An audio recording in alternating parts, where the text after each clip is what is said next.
if everybody could stop suppressing their soul, if everybody could listen to that voice and that discernment, but if you could put down the desire to follow the pack simply for that comfort and that safety of following the pack and just be willing to follow that voice, I mean, your life will change beyond any measure, beyond what you could ever even imagine. Hey, what's up? Welcome to the Lifeonaire Show. Welcome back to the Lifeonaire Show, I should say, because I'm sure you've listened to other episodes in the past. And if not, go ahead and listen to those. I'm your host, Jason Wojo. And on the Lifeonaire Show, we help people make more, work less, and live better lives. I am joined by Polish Peter, my co-host for the day. How's it going, bro? Did you just say for the day? For the day. Maybe today. I'm not sure about tomorrow. Man, and now you're saying for the day? I mean, we're going to see how it goes, you know? I'm still getting interviewed. Is that what it is? You know, life throws us a lot of curveballs, man. We don't know what's going to happen. Maybe I interview you. I mean, I don't know. Yeah, talk about curveballs, man. We have a podcast guest that talk, man, like all-time craziest curveballs you can ever imagine, right? Kofax curveball. We have Mike Neubauer on the line, which is super cool, man. We didn't mention this in the episode. So Mike is the son of one of our Lifeonaire coaches, Kathy Neubauer. He has this incredible story about, I mean, I don't even want to give it away, but basically a life-changing incident that was already combined with a cool trajectory. He's already put some really cool things together, had a very, very interesting and kind of deliberate path prior to this incident. And then after that, it just like lit him on fire for something more to really help him hone in and approach life with a much more, urgent perspective of like really getting the most out of life. Right. The need for certainty, the fear and all that kind of stuff basically started to go away from him after that incident, what he shares in this particular episode. So listen, if you're listening to this episode and you had something really impactful happen in your life, or you're in a place right now where life is crazy, like you're feeling like, what's this about? And life is falling apart, whatever it might be. I think this is a perfect episode for you to listen to because he shares the story of his life, the impact that it had, and how he viewed the mindset, the stuff that was going on in his brain, in his mind, that I think will help you, the listener, in your trajectory of your life. And, it's a pretty incredible story, man. I just got shivers just listening to some of those things that he shared. So I would encourage you to listen to the whole entire episode. And in fact, like what we're going to break down at the end of it too. Yeah, it's an awesome episode. Let's dive in right now. Here's our interview with Mike Neubauer.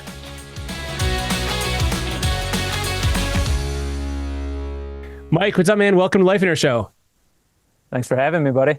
Dude, it's been a while. So before we started recording, you said you're in Guatemala now. How often do you get down there? Usually like 2 to 3 times a year. So Morgan and I actually are just counting it up. So what is this, middle of July? We've been down here for 6 weeks. So we did 3 weeks in February, 3 weeks now. So it usually comes out to be like 3 months a year.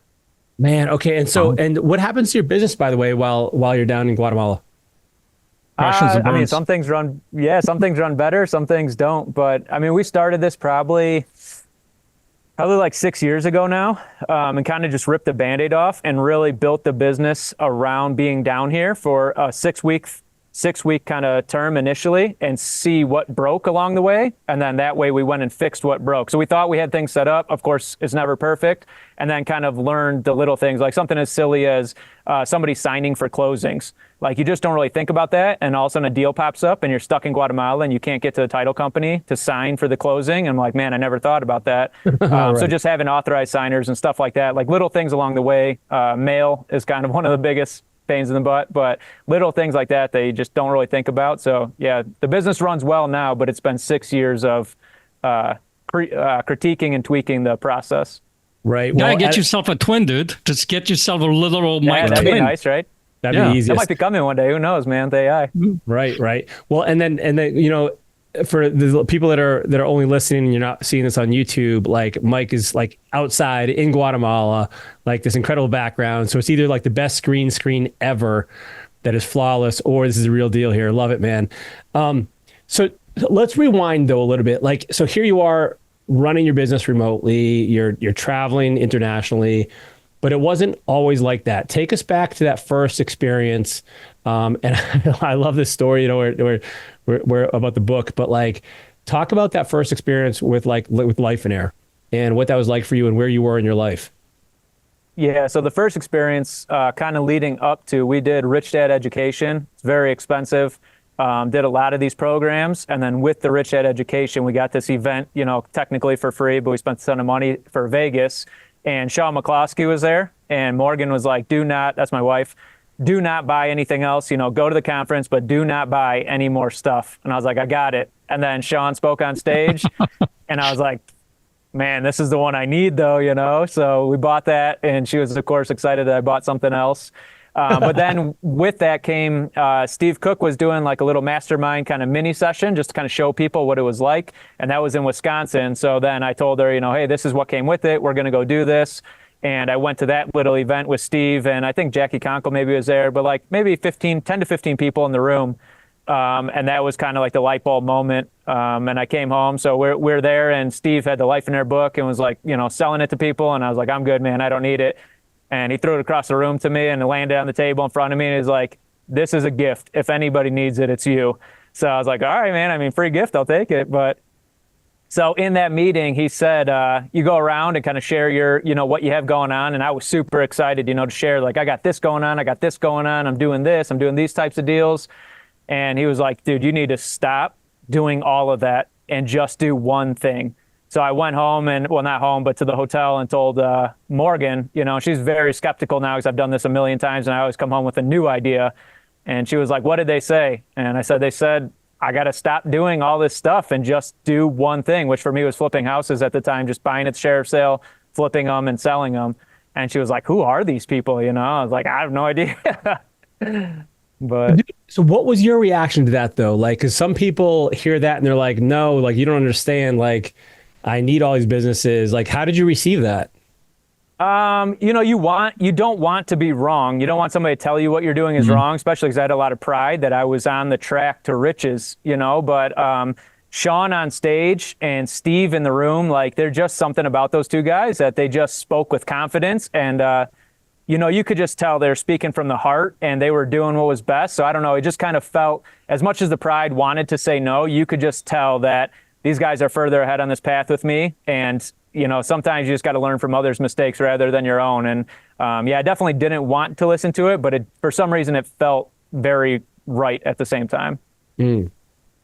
So listen, so was that the one thing, was that the light bulb moment that you described earlier? Like what was the light bulb moment that you said? So, I mean, that was definitely the start of it. And then, so basically from that, we went to a 3-day event, and Morgan was now on board for the 3-day event because this, mini mastermind session went so well. But the mastermind session was very individual. It wasn't that 3-day experience. So then we went back a couple months later to a 3-day event. And then, so Morgan and I were on the same page there. And then Steve Cook shared his story in the morning, kind of the devotion and his life story and stuff. And like in that moment, I don't know what it was. It was just unbelievable, like overwhelming kind of, dude, I don't know. It sounds crazy, but like that born again moment of like accepting Jesus Christ and like just that overwhelming feeling of like, oh my God, there is actually a God out there and he actually does have a plan for us. And I don't know what it was, but it was just in that moment for some reason. They had music playing and Steve was sharing his story and it just hit me like a ton of bricks. And that was like the ultimate moment when, before I believed it, but now I had just full faith in like, we're going this route. And I mean, everything's on the table. We're willing to do whatever we have to do to live this life. Man, that is what. So you're referring to that, the kind of like the little bonus session there he does at the beginning of the 3rd day. Like it's for the people who want to sit in on that. Yeah, correct. Like in the morning pre-event on the last day. Yeah. Dude, I love that, man. It's so, so cool. And so tell me and so this time you still have a full-time job as a firefighter too, right? Correct. Yeah. So was the plan that the investing, you were going to do both until retirement, or is the plan to get the investing rolling so that you could replace your income and quit? Like what was the plan? So, I mean, to be totally honest, the initial plan was, like at 18, 20 years old was to be rich. So it was like, all right, I got this full-time job. I'll do real estate. I'll make a lot of money. But then as life went on, it's like, okay, the money isn't really what I need. So then the plan shifted to real estate replacing the firehouse. But the problem is I call the firehouse and probably any job kind of the golden handcuffs, because the closer I got to that retirement age, And it was like, well, now, I mean, I'm so close to a pension. Why would we leave? You know? And it's like, now the closer you get to being able to walk away, the harder it is to walk away. So definitely initially the plan was that life freedom to step away from the firehouse. But the problem was too with my job, I loved it. I had total flexibility and freedom. I mean, it was just such a tiny, tiny thorn in my side that there wasn't a lot of motivation, you know, to leave that job, even though that was kind of the stated goal. Got it, man. And so you were able to run your business kind of on the side. And is that something that was a challenge for you, or were you able to find free time when you were at the firehouse to do some of the investing stuff? Yeah, man. I mean, there was a lot of free time to be able to run that. And my dad and I did it together. So, you know, anytime I was at the firehouse, my dad was off. So I always had a set of hands available if something came up. So the firehouse gives a ton of flexibility with time freedom and stuff. Definitely Morgan would get upset because sometimes I'd be at the firehouse for 24 hours. So I'm gone from the family for 24 hours. And then I'd come home, and on my 2 days off, I would have to do work. So that, you know, kind of annoyed her, because most firemen that come home, they're just home for 2 days. They don't have to go do other things. So as free and flexible as it was, it definitely was a lot of time committed to the two professions. Right. Yeah, man. I was a volunteer firefighter for 4 years, and there was a lot of downtime that you weren't doing much. But at the same time, like, there were some constraints, like, hey, you got this long shift, you're sleeping there and stuff like that. And so I certainly can see what that's like. How far were you along when, you know, and I want to kind of get into this, like you had a significant life event that kind of changed something for that. How far away from retirement were you when that happened? So I was about 8 years away. So 8 years away from having my 20 years at the firehouse, which is the minimum you need. And then you need to be age 50. So I was much further away from age than I was time of service. And then as far as replacing income, I mean, we were pretty close. You know, we could have kind of tightened down on the expenses and probably transitioned. But every time I talk with Morgan, I said, you know, right now real estate is fun. If we rely on real estate, it's no longer going to be fun. It's going to be a job. And I really just don't want, like right now I enjoy it. I don't want to hate it because it becomes a job. So we were very close financially to being able to, but we would have definitely had to limit our lifestyle, and it would have been stressful at that time, you know, to make that voluntary choice to walk away from the firehouse. Right, man. Well, then walk us through kind of what happened. Yeah, so we moved to a new house. We moved quite a bit. You know, we do the typical buy a house, rehab it, wait 2 years, sell it, get the tax-free money, roll it over. That's kind of our plan. So we thought we were in our final house, and then we have a bunch of kids. So it was like, all right, we're in a neighborhood. And I was like, this is just too much for this neighborhood. You know, we're going to need some land. So we ended up just putting an MLS search out there, and anything with 2 acres plus, well, a 40-acre property came available. And we went out there and looked at it, and it was an old farmhouse that needed a lot of work. But I mean, the 40 acres just like spoke to our heart, you know, just so much room and space and barns. And I was like, if anything, you know, we could fix houses. We can't do anything if we don't have the land. So we pulled the trigger on it, went through. It was like a 6-month close because it was an estate and just a slow process, but we ended up closing. So we buy this property. We're actually living in our camper in the driveway of this property as we slowly remodel it and get things up and going. And 10 days after we close it, I had a pretty bad tractor accident. So we were moving the tractor from our other house out to the farm. And I went to get off the trailer, and man, next thing I know, I'm laying on the ground, crushed by a tractor. And I mean, in the blink of an eye, the whole world changed for us. Dude, I remember when all this happened. I mean, so what, first of all, like what goes through your mind, like when something like that happens, and like, what kind of thoughts are you having?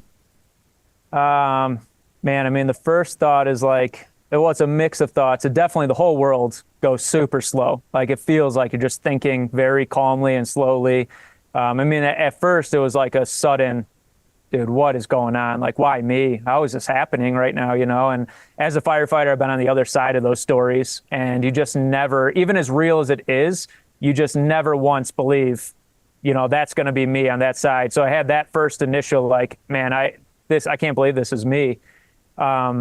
So like that panic, but then as I laid there, it was just super kind of calm. And the one thing that I did have great clarity and just calmness about was that Morgan and I had lived the life that we wanted to live. Like, we didn't have any regrets. There's dreams and things we still wanted to get done, but we never kind of broke that integrity with making decisions and said like, we'll do this later. We're not going to do this right now. So I was super calm and just grateful that we had made life decisions along the way. I felt really bad for Morgan because I thought for sure I was going to die. And I was like, I just can't imagine raising all these kids, you know, on your own. And I really felt, I mean, you see in all the movies and stuff when a parent passes away young, like how it affects the kids. So I had those thoughts of like, I just felt bad for them because I knew that I was going to be fine. And I knew we had made good choices up until that point, but I felt like the rug was being pulled out from under my family, you know, and like their whole world was going to change in an instant right there. So, man, and I just laid there. And so I tell people that one time in my career as a firefighter, this is probably like the most common question that we ask on an accident scene. You're laying in the back of an ambulance, laying on the ground somewhere, and you just say like, hey, can you wiggle your toes? 99 times out of 100, the toes wiggle fine. One time I can remember we asked somebody to wiggle their toes and there was nothing. And you could see on her face like she thought she was doing it and they didn't move.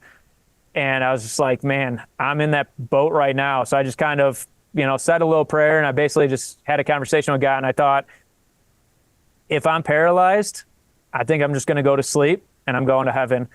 But if I'm not paralyzed, like it's go time and I'm going to do everything I can. So I just kind of laid there and I looked down at my feet and I went to wiggle them and I saw both feet move. And then it was like full adrenaline and all right, you know, it's go time, let's go. So then it was just after that was full fight, you know, paramedics showed up. I was a paramedic, so I'm kind of, you know, yelling more than I probably should be, telling them, you know, what to do, what not to do. But you also get up and say, listen, here's how you do it, you know? Oh man, I would have if I could. But I just knew how serious it was because the tractor had gone across my pelvis and crushed my pelvis. So that's why I thought for sure I was going to be paralyzed. But then I knew like I'm going to definitely have internal bleeding and damage.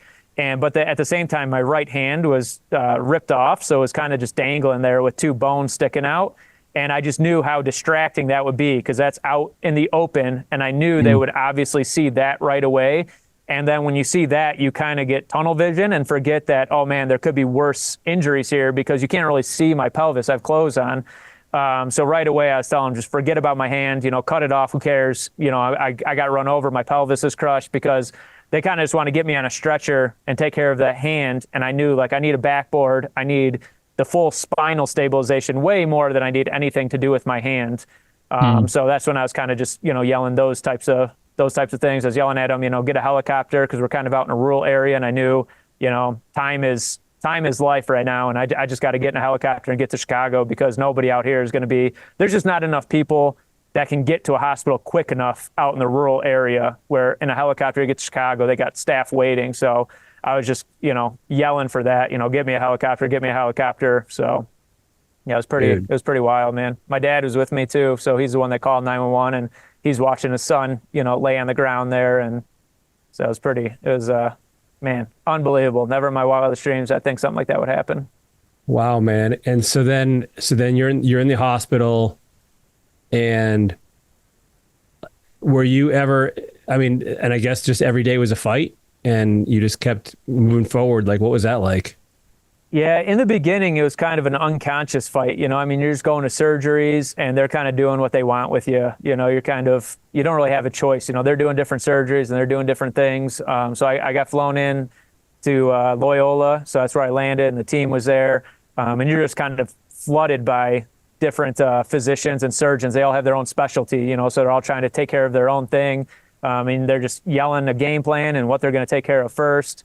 The one thing, man, I will say that when I got to Loyola, so word, I think Morgan probably called somebody, but word had gotten out to the firehouse. So when I got there, 3 of my closest firefighter friends were there waiting, which was just like such a relief of like, man, I can do this. Like, obviously they can't physically do anything, but like that emotional support and just seeing those guys there was just, you know, just kind of kept pushing. Like every time I felt like, man, I don't know if I can go anymore, something like that would happen and kind of give me that next push of energy.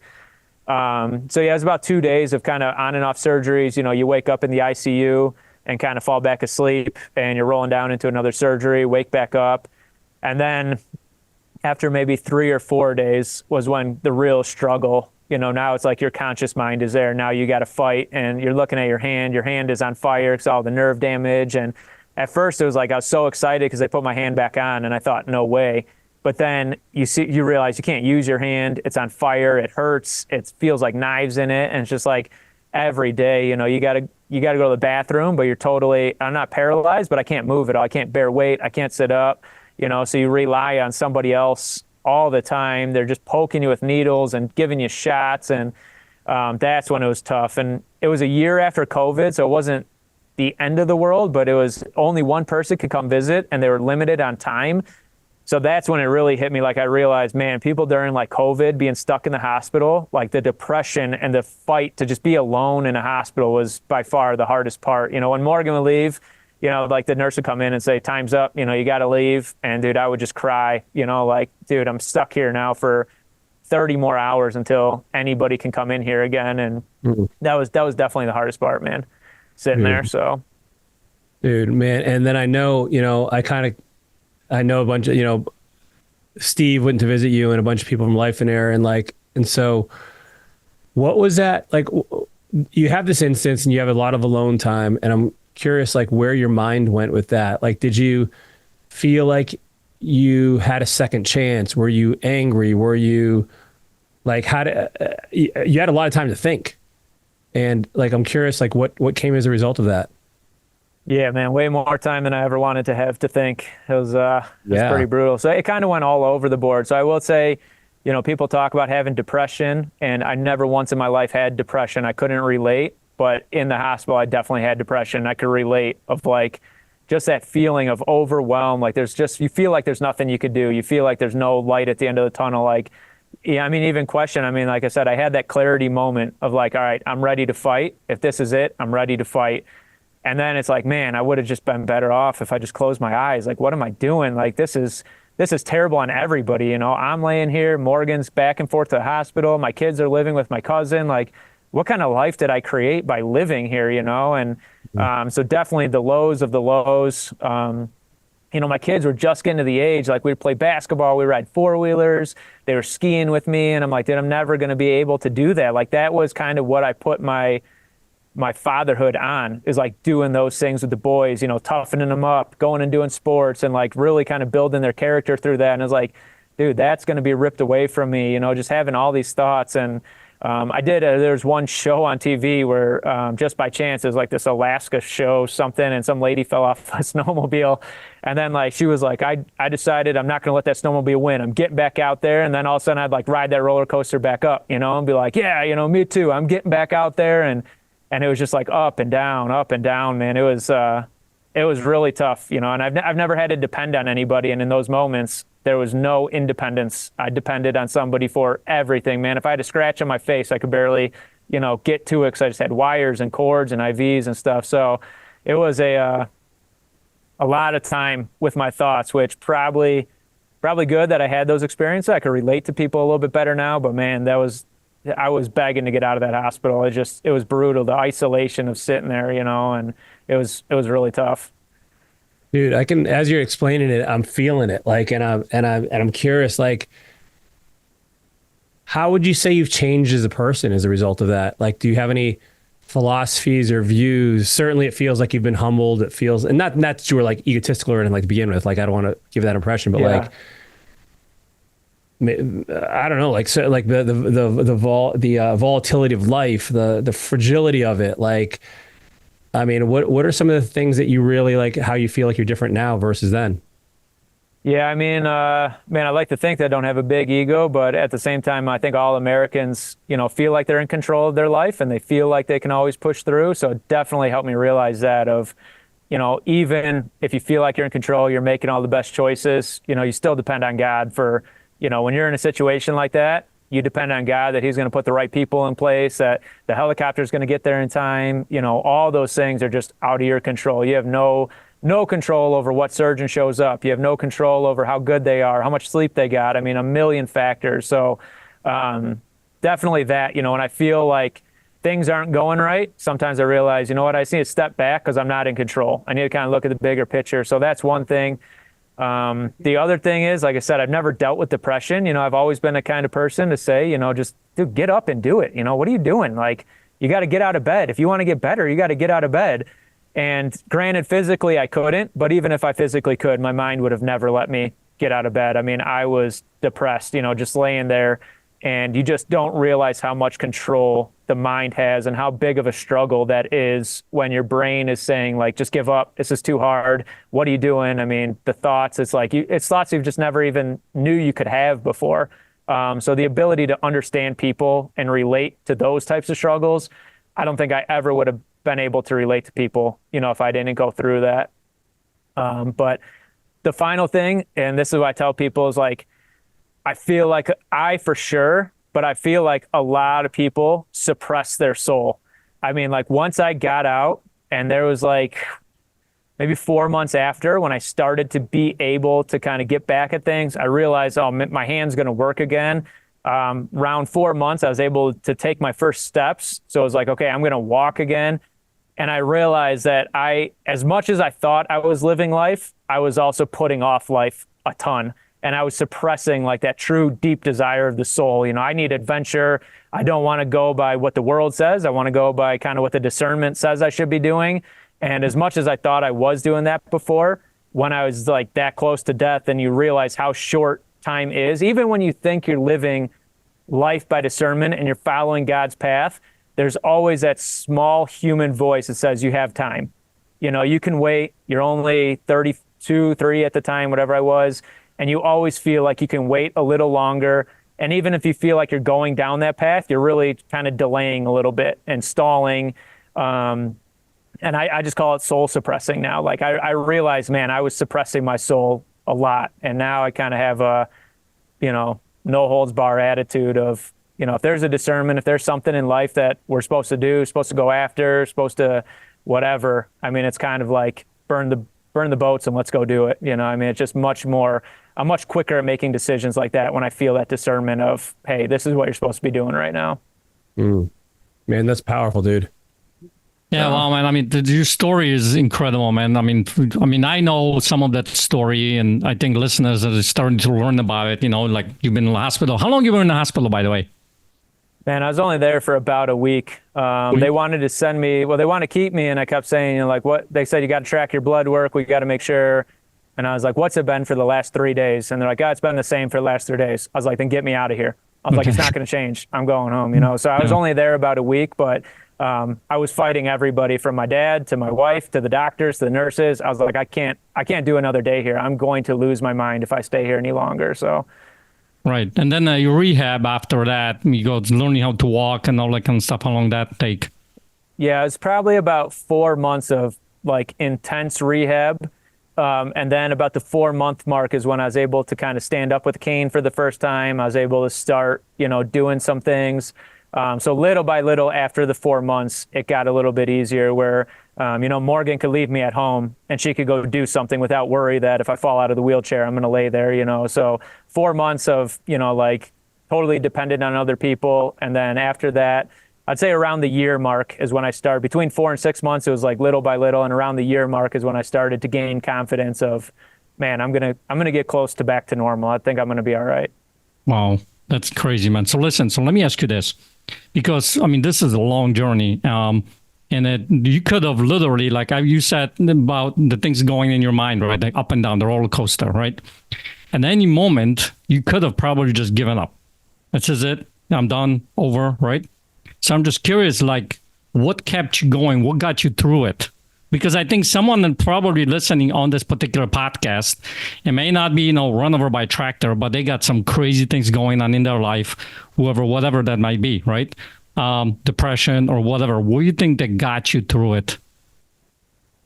Yeah, I mean, so I've always had a work ethic, I mean, I feel like I could go until I passed out. I feel like I could keep up with the best of them. So I've always had that work ethic, but like I said, that work ethic without the mental side of things is kind of pointless. So I definitely have, with the mindset clicks, the physical follows suit fairly easily for me. I'm willing to, put in the effort. I mean, I was on the health train. I was like, not a drop of alcohol, smoothies, salads, like I'm going to do everything I can to get better. But there was a moment, the one time when I was in the hospital, and it was probably around like day 5 or so. And I was really struggling, and Morgan had walked out. The nurse said, "Hey, you got to go." And it's maybe like 4 p.m. And I was just laying there kind of crying, and like tears just kind of rolling down my face. And just like, man, what is this? And a pastor walked in and just said, he's like, "Hey, I feel like God told me to come in here and check on you. How you doing?" And it was just like, for some reason in that moment, it just was like, that's what I needed right there.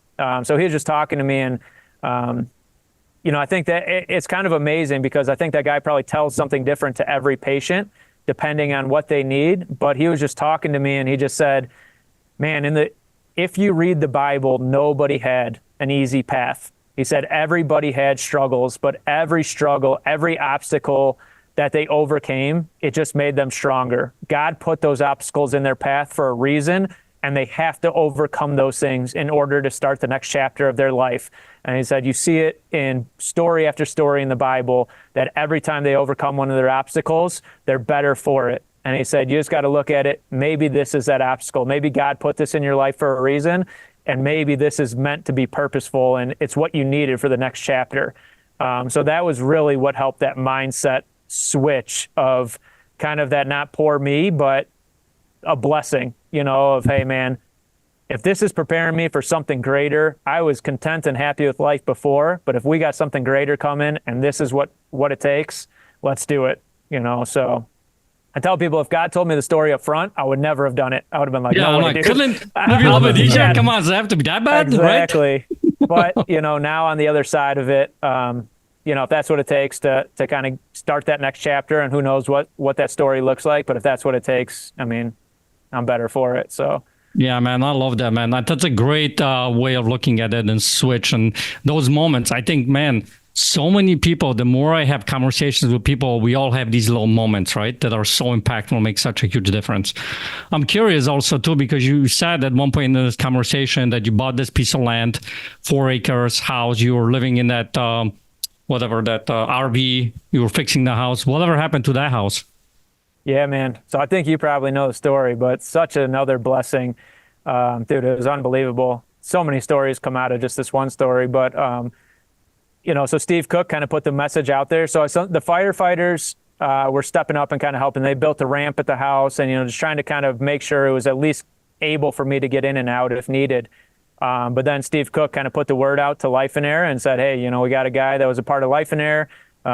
He holds a special place in my heart. If we can rally around this guy and go out to his house, he's got a farmhouse that has to get remodeled. And if we can do this, I'd love to do it. And man, I don't even know what the count was. 50 plus people showed up. And I mean, just people, out of all those people that showed up, I probably knew maybe 10 of them, 40 out of the 50 were strangers. And so I called the fire department, because I got transferred to my dad's house now, and they brought me down in a stretcher, got me loaded up, because I just wanted to go see this, see what was going on, because my mom and my dad and my family, they're driving to the airport to pick up strangers to bring them to my house to help work on it. And, I just keep hearing these stories and seeing these photos of like these people just showing up at my house, and it was just unbelievable. So I went out there, man, and I turned the corner, and you just see campers parked. And you see it looked like hundreds of people in the Woodstock, yard. Man. I mean, dude, it was unbelievable. And there's crews that are doing landscaping and crews that are painting, and there's a family, a local family that donated a roof. So their whole crew is there ripping a roof off and putting a new roof on. And dude, it was unbelievable. Like, if you ever seen the movie or the show Extreme Home Makeover, they turned my entire decrepit old farmhouse that had not been loved in decades into a brand new, beautiful home in 2 days, man. I mean, it was just unbelievable. What was that dude, like to see unreal. that? You just never believe. Yeah, I've just never been a part of something like that. You just don't even believe something like that is possible. You just don't believe there's enough good hearts out there. I mean, I'm meeting people. So we pulled up in the car, and I'm stuck in a wheelchair and stuff, but like, people are coming up and just introducing themselves. And it's just like a friend of a friend, they heard that somebody was in need and their friend was going to go down and help. And they're like, hey man, I'll go with you, and I have skills, I'll go help.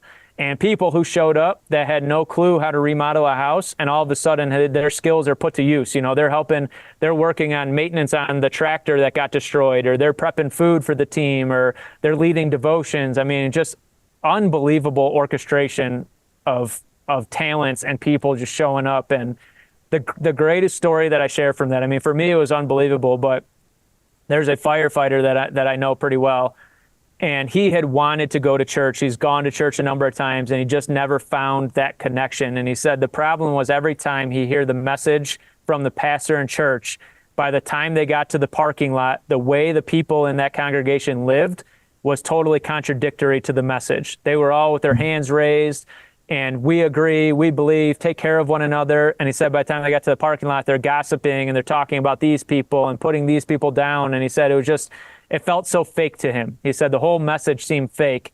And he said, so he just came just because he's friends with my family and he just wanted to be a part of this.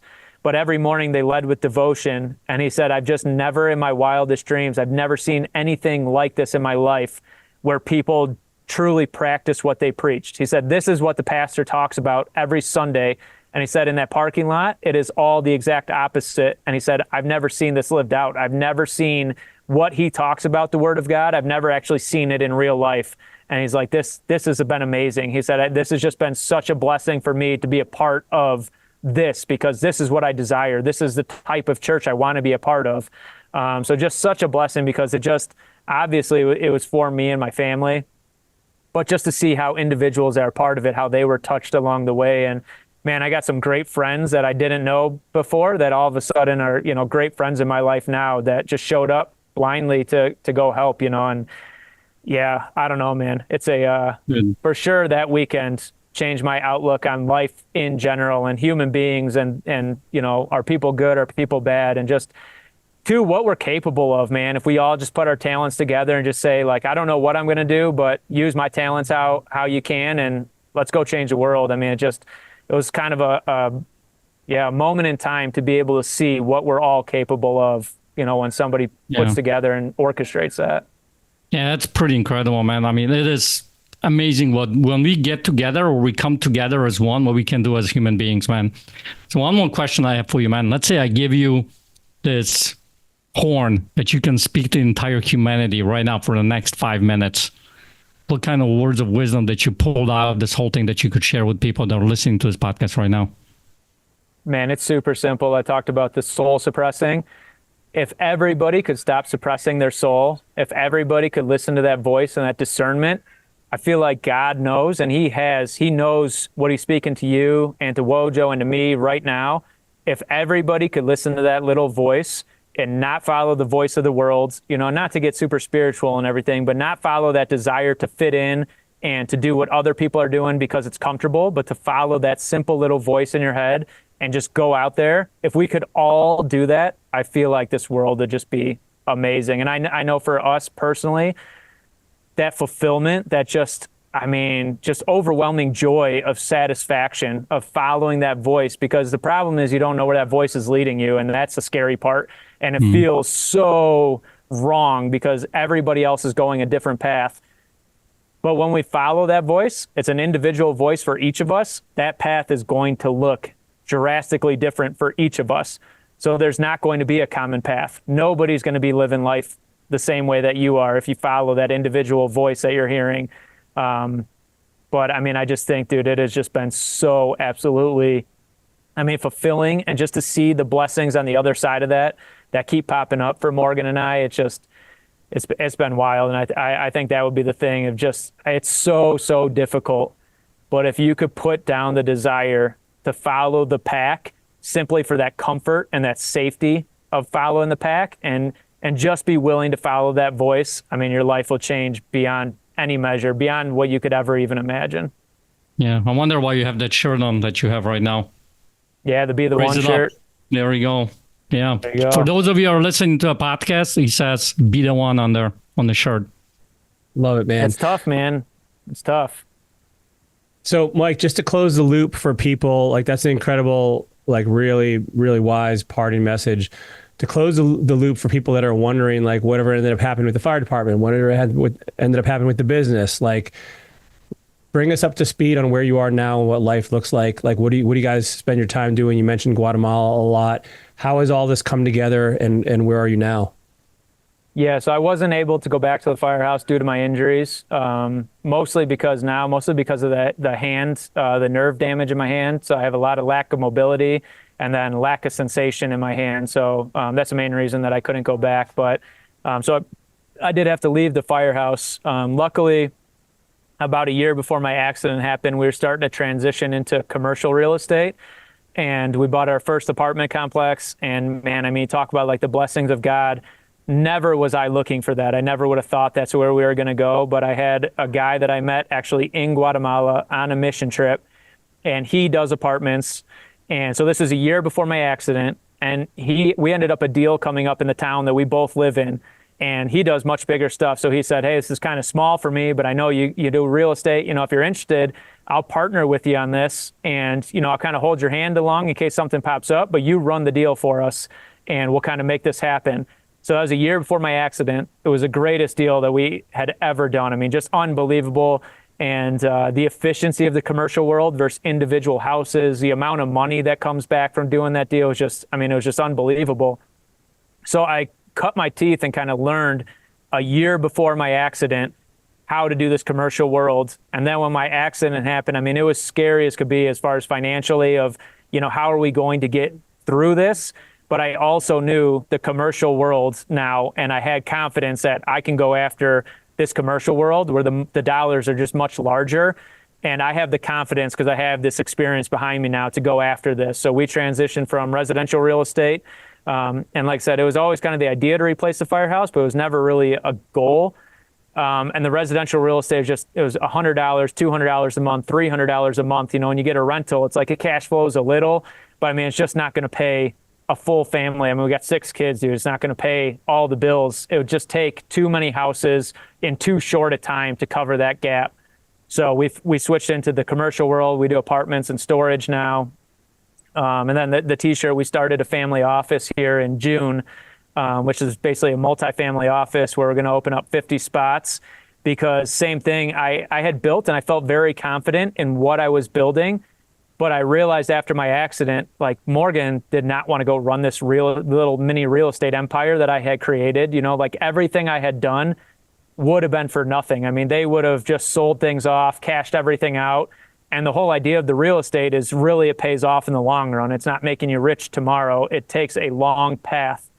So now we've just really been very focused on the fact of the same thing. Even if I live to be 100, my kids and my grandkids may not want to run this either. They may say, like, that's not for me. So we've started to kind of build out the processes even, and that's why we started the family office, was because now we have multiple families that are all part of this together. And hopefully somebody in that family growing up with our values and our principles, hopefully somebody can step up and kind of guide and lead that for the generations to come. You know, if I die tomorrow, I have people that I'm confident will step right into my role, and that ship will just keep going, and Morgan won't have to be stressed. You know, right now, like we're on the kind of the managing side of it, but very easily, if that same accident happened tomorrow, somebody could step into the managing role that has nothing to do with my family, and Morgan could just step into the passive role. And this plan and this process that we have in place, that ship would just keep going. So I just have come to realize that stuff, you got to plan for that. You know, I thought I was super young, you know, I got decades to worry about things like that, and I just realized that I don't. So that's what we're doing now, and it's been amazing, man. I love it because the team too, like now, before I was very much an individual doer, but now it's big enough that we have a team involved, so I can come down to Guatemala and I could work remote. We can run mission teams, and I still have people on the team that are doing all kinds of different things, whether it be property management, whether it be reaching out and talking with investors. You know, we all have our purpose and our role in the team, where before I wore all those hats because we just weren't big enough to do any of that stuff. So we decided to kind of take it to that next level. But it just gives so much freedom because now people can cover for each other. Everybody now has somebody with kind of that check and balance and that backstop to them that they can, if they get tired, if they need a week off, they can step away and somebody can fill that role. So same thing, man. It's just been such a blessing because I never would have thought I never even knew what a family office was before, you know, and just like little by little, you know, the next door opens and you step through it and find out what's on the other side, you know. Dude, That's why you probably have 6 kids too, because now at least one of them will step up, right? Yeah, dude. I mean, economies of scale. I hope so. Just percentages looking, Right. Dude, well, love it, man. Man, I love that you shared your story. I know it's like so impactful for a lot of people, and I know everyone who hears it will take something from it. You're an inspiration, man. Value our friendship, and I just want to thank you for being on the Lifeonaire show, man. Not a problem, man. I tell anybody, dude, I thank God for Lifeonaire, and the path that I walked and what it showed me. And I've never had any sort of, you could call it a mentor, obviously, as with Steve as a coach and stuff. But I mean, just the Lifeonaire principles and just that guiding light in our life, especially Morgan and I were so young, man, just starting to have kids. I mean, I feel like we were at a fork in the road, and Lifeonaire put us on the right path, and just never in my wildest dreams I know that this is where it would be. I feel like if I would have went down that other path, laying in the road, if I didn't have Lifeonaire 10 years prior to that, I feel like I would have had so many regrets. I would have said, why did I work so much? Why did I not do this?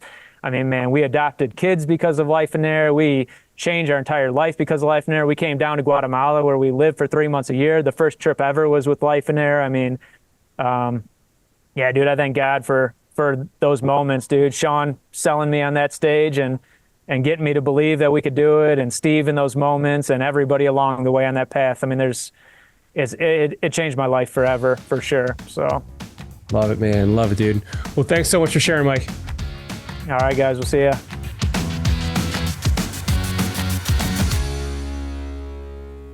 Man, Mike is such a cool guy, man. I've known him for a while, and I'm so happy for his success. And like, what a story, though, dude. Can you imagine? Like, I mean, literally, your life is kind of flashing before your eyes, right? Mm-hmm. Like in that accident, in that moment, and then that long journey back. Especially, Mike was such an active guy, in the fire service and being, physically super active. And then all of a sudden, you can't even walk. Your hand doesn't work. Like questioning, like, am I making life harder for the people around me?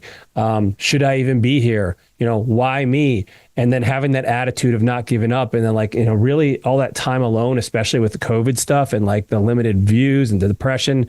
I mean, it was a journey, man. Yeah, tell me about it. I mean, one of the things that he didn't mention on it, but I don't know if you remember this, but after that incident and then the months after, was he trying to recuperate? If you saw like some of his picture, man, he lost like a ton of weight, right? So, I mean, so there was it's a huge journey. It's unbelievable. Unless you actually experience something like this, it's really hard for anyone to actually get it. But one of the things that I've gotten out of this conversation is this thing he talked about, the spirit, right? I think, listening to the little voice and not just going after what the society says. And because I think a lot of times that is that, just going in life and just following what somebody else says. So it doesn't take, it's hard to be courageous in that, to step away from that, right? To listen to that voice, because I think every single one of us on this earth has some kind of a purpose here.